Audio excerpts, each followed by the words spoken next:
तो चलिए सीधे मुद्दे पर आते हैं। जब भी कोई इंसान अपनी पहली नौकरी शुरू करता है या कोई नया बिजनेस सेटअप करता है, तो एक शब्द है जो शुरुआत में ना बहुत डराता है। वो शब्द है आईटीआर। बिगिनर्स के मन में हमेशा एक घबराहट सी होती है कि यार आखिर ये बला है क्या, इसे क्यों भरना पड़ता है, कहीं इसमें कोई छिपे हुए नुकसान तो नहीं है। आज के इस एक्सप्लेनर में ना इन सारे सवालों को बिल्कुल जड़ से क्लियर करने वाले हैं। अब सबसे बड़ा सवाल जो अक्सर लोगों के दिमाग में घूमता है, क्या आईटीआर भरने का सीधा सा मतलब यह है कि हमारी मेहनत की कमाई हमारे हाथ से चली जाएगी? बिल्कुल नहीं। देखिए, जो लोग नया नया कमाना शुरू करते हैं उनके लिए ये जानना बहुत बड़ी राहत की बात है कि ये सिर्फ एक फाइनेंशियल रिपोर्ट कार्ड सबमिट करने जैसा है। इसका ये मतलब कतई नहीं है कि आपको अपना पैसा हर हाल में सरकार को देना ही है। ये बस आपकी आमदनी और खर्चों का एक कानूनी ब्यौरा होता है। तो आज के इस एक्सप्लेनर में हम किन चीजों पर बात करेंगे, फटाफट देख लेते हैं। पहला, आईटीआर को समझना। दूसरा, वित्तीय वर्ष यानी फाइनेंशियल ईयर का क्या चक्कर है। तीसरा, इसे फाइल करने के सबसे बड़े फायदे। और चौथा, बेसिक डॉक्यूमेंट्स और deadlines. Section 1, income tax return असल में है क्या? अगर आसान भाषा में कहूं तो आईटीआर यानी इनकम टैक्स रिटर्न एक ऐसा फॉर्म है जिसका इस्तेमाल कोई भी इंसान या कंपनी अपनी इनकम, अपने खर्चों और चुकाए गए टैक्स की जानकारी इनकम टैक्स डिपार्टमेंट को देने के लिए करती है। सिंपल, ये कोई सजा नहीं है, ये बस एक लीगल ट्रैकिंग सिस्टम है। ये सिर्फ ये साबित करता है कि आपकी कमाई और आपके खर्चे पूरी तरह से कानूनी और जायज हैं। और ये बात ना एक बहुत बड़े मिथक को तोड़ती है। मिथक क्या है कि आईटीआर भरना मतलब कोई जुर्माना देना या टैक्स देना ही पड़ेगा, जबकि असलियत में ये सिर्फ आपकी जायज कमाई का एक लीगल रिकॉर्ड बनाता है। अगर कोई इंसान महीने के लगभग 20,000 रुपए कमाता है तो उसे 0 टैक्स देना पड़ता है, बिल्कुल शून्य। लेकिन हाँ, जो लोग बहुत ज्यादा कमाते हैं उनसे मिलने वाला टैक्स देश के विकास में काम आता है, जैसे नए हॉस्पिटल्स और सड़कें बनाने में। आप जरा इस बात पर गौर कीजिए। आईटीआर का एक बहुत बड़ा काम ये साबित करना भी है कि आपके पास रखा हुआ पैसा कोई इलीगल या ब्लैक मनी नहीं है। अब सोचिए, अगर किसी ने अपनी इनकम बताई है सिर्फ 5 लाख रुपए, लेकिन उसका एक्चुअल बैंक बैलेंस 5 करोड़ रुपए है, तो भाई एक बहुत बड़ा सवाल तो उठेगा ही ना कि ये पैसे आए कहां से। और यही वो सबसे बड़ा अंतर है जिसकी वजह से इनकम टैक्स की रेट पड़ती है। एक सही रिटर्न आपकी कमाई और आपके खर्चों के बीच एकदम सही तालमेल बैठाता है। सेक्शन 2, वित्तीय वर्ष यानी फाइनेंशियल ईयर, जो कि हमारा वो आम कैलेंडर नहीं है जो घरों की दीवारों पर टंगा होता है। बिगिनर्स अक्सर यही मात खा जाते हैं। हमारा नॉर्मल साल जनवरी से शुरू होता है, राइट? लेकिन एक फाइनेंशियल ईयर हमेशा 1 अप्रैल से शुरू होता है और अगले 11 महीने तक आपकी हर कमाई और खर्चे को ट्रैक किया जाता है। इसका अंत होता है अगले साल की 31 मार्च को।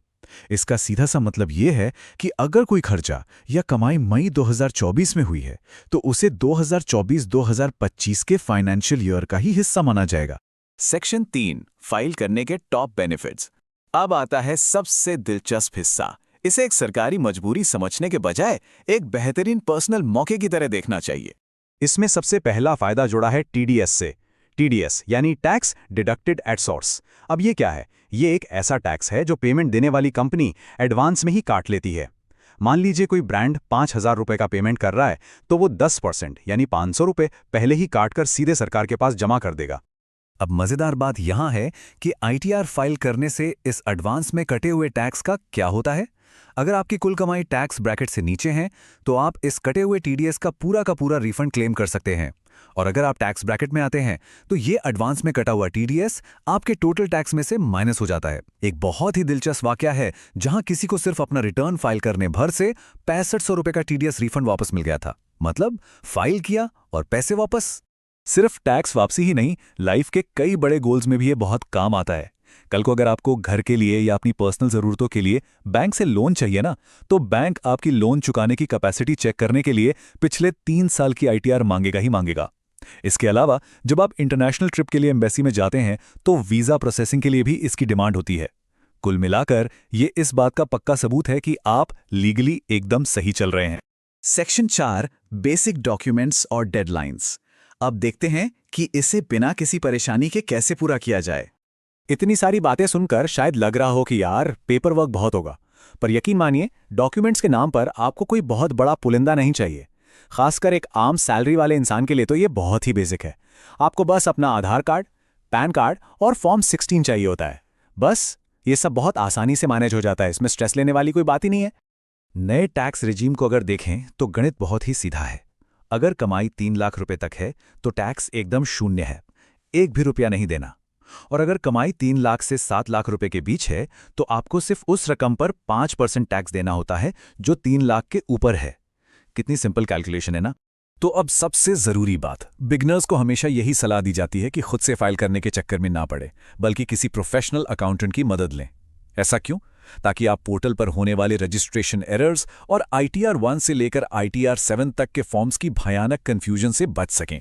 एक प्रोफेशनल की मदद लेना बहुत किफ़ायती होता है। लगभग 1000 रुपए के आसपास खर्च आता है, लेकिन आपका काम एकदम सटीक और बिना किसी सिरदर्द के हो जाता है। और अब एक ऐसा नंबर जिसे आपको अपने दिमाग में बिल्कुल सेट कर लेना है, वो नंबर है 31। हर साल 31 जुलाई ITR फाइल करने की पक्की और आखिरी डेडलाइन होती है। हाँ, कभी कभार सरकार इसे कुछ दिनों के लिए बढ़ा देती है, लेकिन भलाई इसी में है कि हमेशा 31 जुलाई को ही अपनी फाइनल डेडलाइन मानकर चलें, ताकि किसी भी तरह के जुर्माने या टेंशन से बचा जा सके। तो आज के इस एक्सप्लेनर के आखिर में आपके लिए एक सोचने वाला सवाल छोड़कर जाते हैं। क्या आप अपने भविष्य के बड़े फाइनेंशियल गोल्स के लिए अपने रिकॉर्ड्स के साथ पूरी तरह से तैयार हैं? उम्मीद है कि अब ITR कोई डर नहीं, बल्कि एक बहुत ही जरूरी और मददगार फाइनेंशियल टूल लग रहा होगा। अपने रिकॉर्ड्स को सही रखिए और अपने फ्यूचर को सिक्योर बनाइए।